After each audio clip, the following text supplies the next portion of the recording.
O Brasil que conhecíamos foi deixado para trás. A linha que separava o crime comum de um exército irregular foi definitivamente apagada em 2026. Hoje, nos corredores de Brasília e nos escritórios de inteligência em Washington, o debate não é mais sobre a apreensão de drogas, mas sobre a sobrevivência da soberania nacional. O que acontece quando facções criminosas deixam de ser apenas grupos de tráfico e passam a atuar como um Estado paralelo, ditando o preço da energia, controlando a comunicação e desafiando o monopólio da força? Para quem não nos conhece, o meu nome é Thiago. Meu nome é Gustavo e se você já gostou do vídeo e do tema, já deixa seu like, se inscreva no canal e compartilhe esse vídeo com seu amigo. Nós dois te esperamos até o final do vídeo.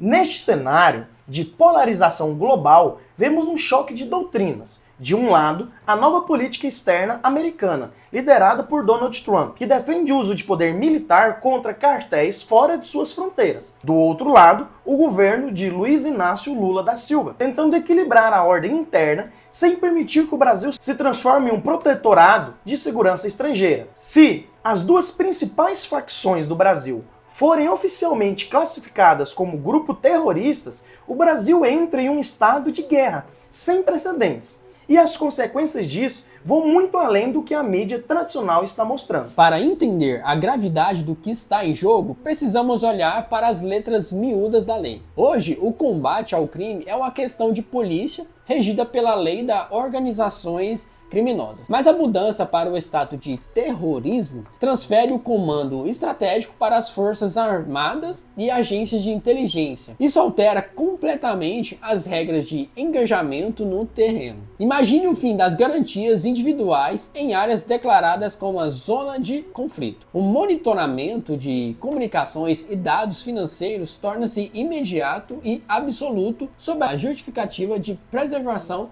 da ordem pública. O criminoso deixa de ser um infrator comum para ser um inimigo do Estado. Isso confere ao governo o poder de asfixiar financeiramente não apenas os líderes, mas toda a rede de logística e apoio, atingindo empresas e serviços que você utiliza todos os dias, muitas vezes sem saber quem está por trás deles. A pressão não vem apenas de dentro. Em 2026, com o retorno de Trump à Casa Branca, a narrativa de guerra total contra os cartéis tornou-se a prioridade número 1 da maior potência do mundo. Para os Estados Unidos, as rotas controladas pelo crime organizado brasileiro são vistas agora como ameaças diretas à segurança hemisférica. Se os Estados Unidos classificarem oficialmente as duas maiores organizações criminosas do nosso país como organizações terroristas estrangeiras, as implicações são sísmicas. Eles ganham base legal para sancionar o sistema bancário brasileiro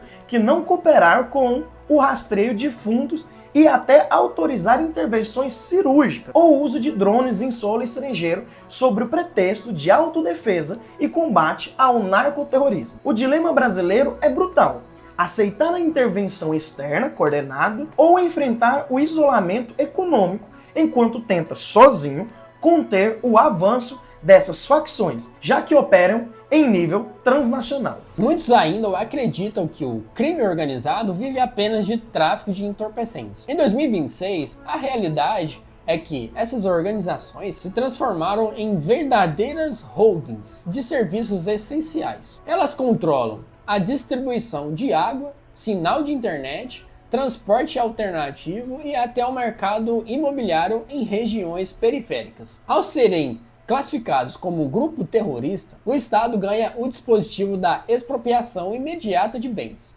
O governo passaria a ter poder de tomar rede de postos de gasolina, frotas de logística e propriedades rurais em questão de horas. Isso causaria um choque econômico sem precedentes nas regiões dominadas. A grande pergunta é: o Estado brasileiro tem a capacidade logística para assumir esses serviços e ocupar o vácuo deixado? Se o governo falhar em entregar o que o crime entregava, o povo pode acabar vendo o terrorismo como uma alternativa de ordem e meio ao caos administrativo? Para o governo de Luiz Inácio Lula da Silva, essa decisão é um campo minado político. Classificar o crime organizado como terrorismo é, na prática, admitir que as políticas de segurança pública das últimas décadas atingiram um colapso. É adotar uma retórica de mão de ferro que historicamente o governo evitou. Por outro lado, o avanço das milícias e facções sobre o processo eleitoral municipal e estadual tornou-se insustentável.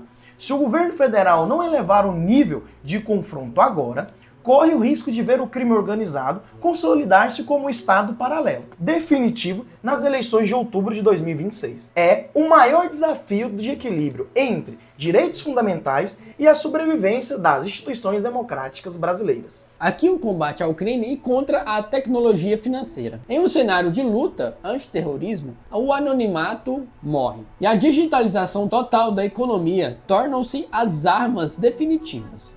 O Banco Central passaria a ter a autoridade para identificar o destino de cada centavo em tempo real. O argumento de segurança nacional seria o gatilho perfeito para a implementação de um sistema de vigilância financeira absoluto. Se você paga uma taxa para um poder local ilegal para poder trabalhar, o sistema detecta a transação e bloqueia a conta de destino instantaneamente. Mas a pergunta é, você está disposto a ceder 100% da sua privacidade financeira ao Estado em troca da promessa de que o financiamento do crime será sufocado? Deixa aqui nos comentários. O que acontece no dia seguinte à assinatura do decreto? A história mundial nos mostra dois caminhos perigosos. Na Itália, nos anos 90, a máfia respondeu com bombas em locais públicos. No México, os cartéis responderam com bloqueio de cidades inteiras e guerra aberta. O crime organizado brasileiro em 2026 possui inteligência, tecnologia de drones e infiltração em diversos níveis de serviço público. Uma guerra contra o terrorismo em solo nacional não seria feita apenas de incursões em comunidades, mas de ataques cibernéticos, sabotagem de infraestruturas elétricas e retaliações em centros financeiros. O país está preparado para o custo social e econômico de uma guerra de resistência que pode não ter data para acabar? O Brasil está diante de um espelho e a imagem que ele reflete é de uma nação em transição forçada. A reclassificação das duas maiores facções do Brasil como grupo terrorista pode ser a última cartada para recuperar o território perdido para a criminalidade. Mas também pode ser o convite para uma intervenção estrangeira e para o fim da liberdade individual como a conhecemos. A paz sempre teve um preço. E, na história da humanidade, esse preço quase sempre é pago com autonomia e privacidade. Se este dossiê ajudou você a compreender a profundidade do que está em jogo neste 1º de abril de 2026, compartilhe esse conteúdo. Precisamos de um debate sério sobre segurança pública que vá além de slogans partidários. Se gostou do vídeo, já deixa seu like, se inscreva no canal e compartilhe esse vídeo com seu amigo. Nos ajude a crescer o canal. E lembre-se, aqui no Ciência Sem Jaleco, tentamos explicar tudo sem complicação e, claro, sem jaleco. Até a próxima!